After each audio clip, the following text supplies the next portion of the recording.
Amara, uma estudante de 15 anos, sabia que às vezes as aparências eram tudo o que o mundo via de uma pessoa. Filha do Sr. Toussaint, diretor de uma escola particular conhecida pela excelência acadêmica e por seus alunos oriundos das melhores famílias, ela aprendeu desde cedo a se misturar à multidão, a não chamar a atenção. Seus olhos castanhos, profundos e curiosos, escondiam uma inteligência viva que ela tentava manter discreta. Seu sorriso tímido era uma forma de apaziguar olhares curiosos, enquanto seus cabelos perfeitamente penteados, sempre dentro das regras da elegância acadêmica, faziam com que ela nunca se destacasse muito das sombras. Nos corredores da escola, Amara aprendeu a observar, a compreender a dinâmica social que acontecia ao seu redor.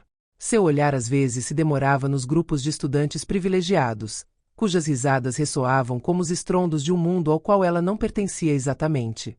A distância que a separava de seus companheiros era palpável, mas ela não prestou muita atenção nisso. Afinal, ela sabia que seu caminho seria pavimentado pela excelência acadêmica, e que só isso poderia abrir as portas que lhe eram negadas por sua origem social. Amara era uma estudante modelo. Apaixonada por história e literatura, rapidamente se destacou nestas disciplinas. Ela ficou fascinada pelas histórias de lutas, revoltas e resistências que atravessaram a história mundial. O que o atraiu sobretudo foi a forma como vozes marginalizadas, muitas vezes ignoradas ou apagadas, conseguiram emergir, para serem ouvidas apesar da violência e da opressão. Deu-lhe uma força interior, um desejo de provar que as suas origens não a definiam, que a sua inteligência e paixão eram as verdadeiras armas que possuía. Mas na escola nem tudo era tão simples. Alguns dos seus colegas mal conseguiam esconder o desprezo, esconder os olhares condescendentes que lhe lançavam, como se, pelas suas origens, ela não merecesse estar aqui, entre eles, neste santuário da elite acadêmica. Para eles, Amara era apenas uma exceção que apenas comprovava a regra. Pessoas como ela não foram feitas para brilhar em lugares como este. Amara muitas vezes se sentiu sozinha diante dessa barreira invisível, mas persistiu, convencida de que seus resultados seriam a melhor resposta para aqueles que duvidavam do seu lugar aqui. Porém, houve uma pessoa que, apesar de tudo, não a olhou com desprezo em silêncio. Senhora, essa mulher, que ostentava com orgulho o título de professora de francês e história, era uma figura temida na escola. O seu olhar penetrante, a sua voz autoritária e a sua constante necessidade de controlo faziam dela uma pessoa que parecia acima das demais, não só na sua condição de educadora, mas também na forma como impunha sua ideia de cultura e intelecto. Sem dúvida, Lemoine acreditava ser uma espécie de guardiã da pureza acadêmica e, aos seus olhos, Amara era uma intrusa nesse universo elitista.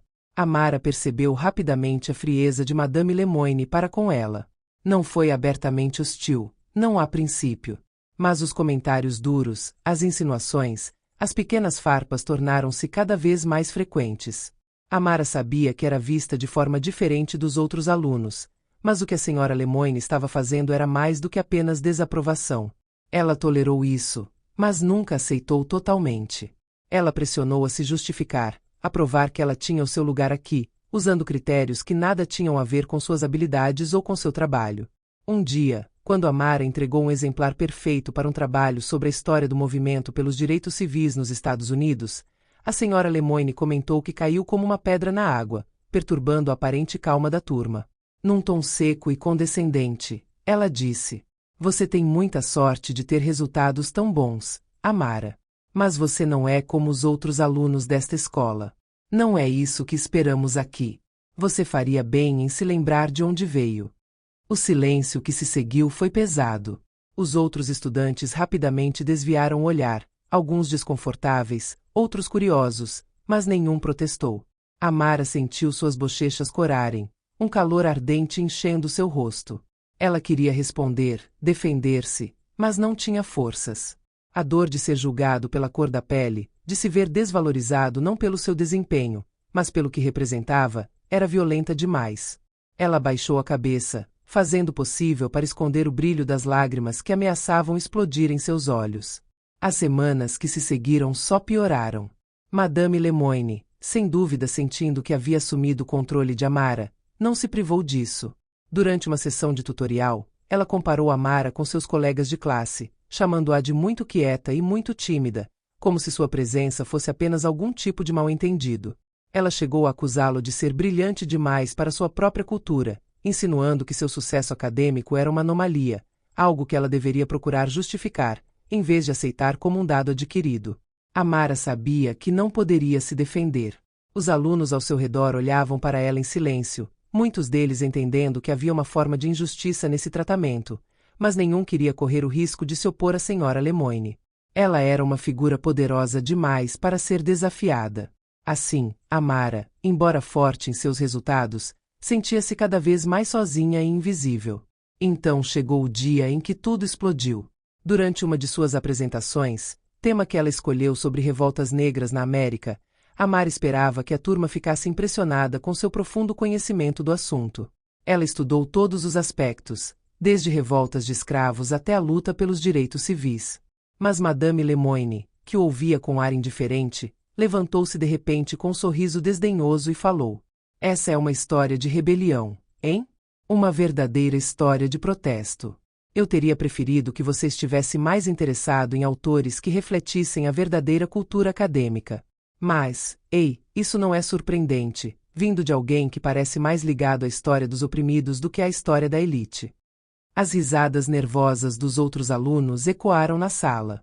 O som, como um eco frio, reverberou na mente de Amara. Ela sentiu um calor opressivo invadir seu rosto.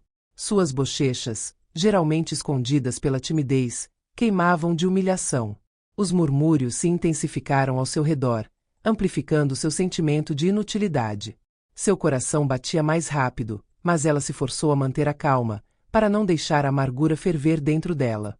Ela abaixou a cabeça, apoiando as mãos na mesa, como que para se proteger dessa onda de indiferença que a engolia. Era como se a sala, num instante, tivesse se tornado um palco onde ela era apenas uma personagem invisível, espectadora de sua própria rejeição. Ela foi tomada por uma estranha sensação de desconexão. Naquele dia, mais do que nunca, ela se sentiu uma estranha naquele lugar que sempre chamou de escola. Um lugar que deveria ser um refúgio de conhecimento e realização se transformou em uma arena onde ela era constantemente julgada por seu pertencimento, por sua identidade. Quando Amara voltou para casa, ela não disse uma palavra aos pais. Seus pés se arrastavam no chão e seus pensamentos eram pesados. Cada movimento parecia mais mecânico que o anterior. Silenciosamente, ela entrou no quarto, jogou-se na cama e enterrou o rosto no travesseiro. Ali, sozinha na escuridão, ela deixou escapar as lágrimas, sem dizer uma palavra, sem chorar. Sua dor era íntima, grande demais para ser compartilhada. Não foi apenas a humilhação que acabará de vivenciar que a consumiu, mas esse sentimento de ser rejeitada por algo que não podia mudar. O que Amara não sabia era que o seu silêncio em breve se tornaria o catalisador para uma mudança inesperada. Seu pai, o Sr. Toussaint, tinha uma intuição aguçada. Homem de grande sabedoria e muito observador, ele havia notado uma mudança sutil no comportamento da filha nos últimos dias. Seus olhos, geralmente brilhando de energia e curiosidade, tornaram-se opacos. Seus sorrisos, menos frequentes, tornaram-se mais forçados. De manhã ela não tinha mais pressa de ir para a escola. Ela foi para lá por obrigação, sem a paixão que sempre a motivou. O Sr. Toussaint, preocupado, decidiu não deixar passar esta inquietação. Uma noite, depois do jantar, quando Amara parecia mais distante do que nunca, ele olhou profundamente nos olhos dela. "Amara, você sabe que pode me contar qualquer coisa, certo?" Ele perguntou com uma voz suave, mas firme. Amara não teve coragem de responder imediatamente. Ela olhou para baixo, torcendo as mãos. Então, depois de um tempo, a verdade rompeu, como uma onda que não podia mais ser contida. "Mãe, pai, ali está Madame Lemoine." Sua voz tremia. "Ela me odeia. Ela me faz sentir que não pertenço. Ela me menospreza todos os dias, diz coisas cruéis, coisas que não têm nada a ver com meus resultados." As palavras de Amara estavam cheias de dor e injustiça, como um grito silencioso. O Sr. Toussaint, parecendo chocado, levantou-se abruptamente, com os punhos cerrados.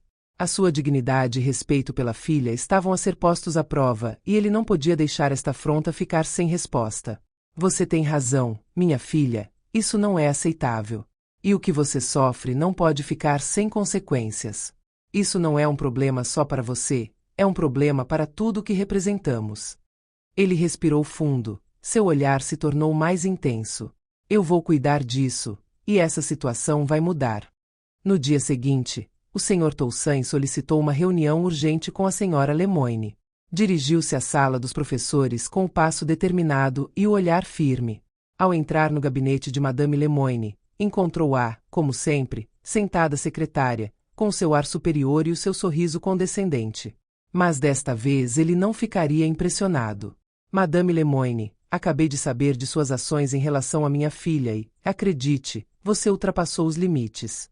Esse tipo de comportamento racista e desdenhoso não tem lugar em meu estabelecimento. Sua voz não tremeu. Ele tinha o controle da situação e não estava disposto a desistir. Você arcará com as consequências. Madame Lemoine tentou negar, minimizar, mas o Sr. Toussaint estava preparado. Ele já havia coletado depoimentos de colegas de Amara, estudantes que corajosamente ousaram falar. Além disso, pediu à assistente social da escola que conduzisse uma investigação discreta sobre o clima racista em determinadas turmas. Os resultados foram impressionantes. A verdade não poderia mais ser ignorada. A Sra. Lemoine não conseguia mais se esconder atrás de seus ares de autoridade. Quando a notícia se espalhou pela escola, o efeito foi imediato. Alguns estudantes, inspirados pela coragem do Sr. Toussaint e Amara, começaram a denunciar discretamente os abusos da Sra. Lemoine. Outros, muito mais corajosos, tomaram posição pública, aderindo à causa. Numa reunião do conselho, o Sr. Toussaint apresentou um caso sólido, apoiado por testemunhos e provas tangíveis, expondo a discriminação sistemática perpetrada pela Sra. Lemoine. A professora, a princípio arrogante e segura de seu poder, viu-se numa posição de total fraqueza. Ela foi suspensa por tempo indeterminado e um processo disciplinar foi instaurado contra ela. Os pais dos estudantes envolvidos, incluindo o Sr. Toussaint, mostraram-se solidários, determinados a enfrentar a injustiça. Amara, embora tenha sofrido na alma, encontrou dentro de si uma coragem insuspeitada. Ela não era mais apenas uma estudante brilhante nas sombras, ela se tornou um símbolo de resistência. Sua voz, antes muda e abafada, ressoou contra a injustiça. Ela se tornou porta-voz daqueles que não tinham coragem de falar, um farol na escuridão. A escola, na sequência do incidente, decidiu introduzir formação obrigatória sobre diversidade, igualdade e luta contra a discriminação para todos os funcionários. Quanto a Amara, embora tenha recuperado seu lugar entre os melhores alunos, desta vez ficou mais ereta, mais forte, mais confiante. Ela sabia que a sua luta pela dignidade e reconhecimento não tinha terminado, mas agora tinha as ferramentas para lutar contra isso.